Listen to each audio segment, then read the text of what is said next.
Bulb جلے گا، پنکھے چلیں گے تو اللہ تیری قبر میں گرمیوں میں ٹھنڈے کا انتظام کرے گا. لیکن ایسا گونگا بہرا اپاہج معاشرہ ہمارا ہے، کچھ فکر نہیں ہے.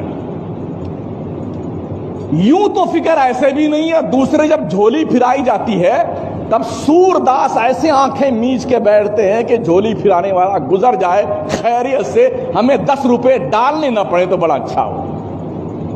یہی ہو رہا ہے نا. مسجد کا پنکھا استعمال کرتے ہو، دن بھر اس کو مسافر خانہ بنا کے رکھتے ہو. اللہ کے گھروں کو کولر تمہارے باپ کا چلتا ہے، بجلی کا بل کون بھرتا ہے؟ ٹھنڈا پانی تمہارے لیے ہے، وضو کے لیے پانی تمہارے لیے ہے، اور جناب والا باتھ روم تمہارے لیے ہے. یہ ساری دریا انتظام تمہارے لیے ہیں.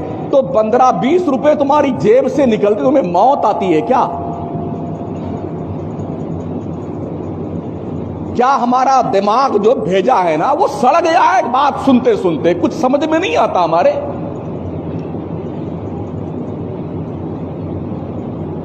پوچھو نا کمیٹی والوں سے کتنا بل بھرنا پڑتا مہینے میں. ایک ایک آدمی ایک ایک کولر چلا کے سوتا جیسے اس کے باپ کی پراپرٹی ہے. مسجد نہیں ہے یہ. اگر ہم نے آج کے بعد دیکھ رہے دھکے مار کے نکالیں گے اس کو سمجھ نہیں آتا اس بات کو. صبح فجر سے لے کے بیٹے دوپہر 2 بجے تک سوتے ہیں مسجد میں. جب ایک پنکھے میں 5-7 آدمی سو سکتے ہیں، ایک کولر کے سامنے 8-10 آدمی آرام کر سکتے ہیں، تو الگ الگ کولر چلا کے الگ الگ پنکھے چلا کر کے سونا تمہارے باپ کی پراپرٹی ہے مسجد. اور اتنے بدتمیز قسم کے لوگ ہیں، پنکھے چلا کے آرام سے بیٹھیں گے اور جب جانے لگیں گے تو یہ بھی توفیق ان بدبختوں کو نہیں ہوتی ہے کم از کم بٹن تو بند کر کے جائے پنکھے کا. ارے مسلمان ہیں یا اینٹ پتھر ہیں آپ؟ کچھ بھیجے میں بات سمجھ میں نہیں آتی ہے کیا؟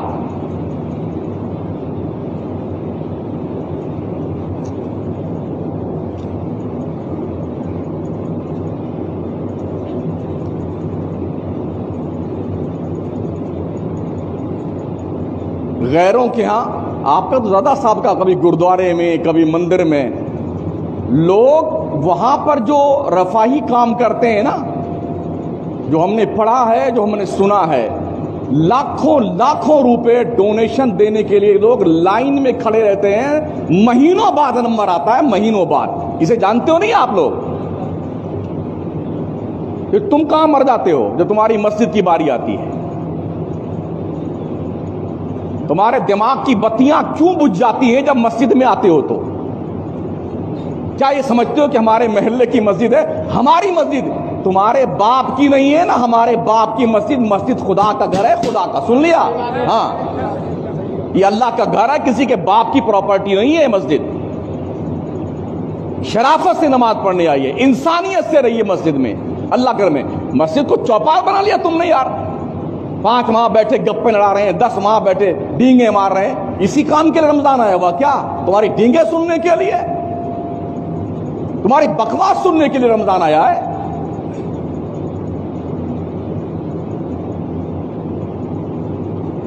یہ سارے کام مسلمان کرتے تھے، رفاہی کام. آج دنیا اس کام کو کر رہی ہے اور اس کا پھل انہیں دیا جا رہا ہے. اللہ صرف